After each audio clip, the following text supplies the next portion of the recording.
ស្នេហ៍មួយនេះឈឺហួសពាក្យនិយាយចប់គ្នាបានទេយ៉ាស្នេហ៍មួយនេះស្នេហ៍មួយនេះឈឺហួសពាក្យនិយាយចប់គ្នាបានទេ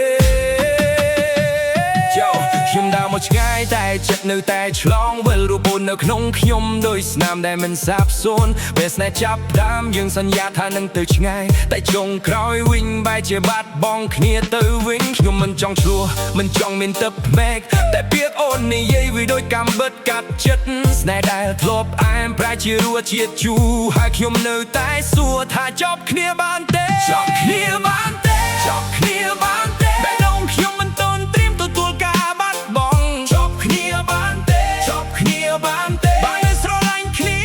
សូមកុំបោះបង់គ្នា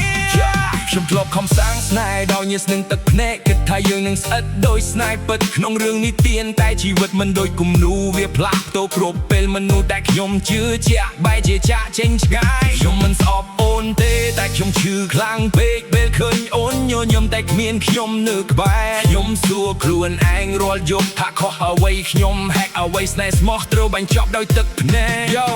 បើស្នេហ៍នេះជាបទភ្លេងខ្ញុំសរសេរដោយឈឺចាប់បើជីវិតជាសមរភូមិខ្ញុំនៅតែឈរប្រយុទ្ធប៉ុន្តែបើអូនមិនស្រឡាញ់ខ្ញុំមិនអាចបង្ខំខ្ញុំសោះ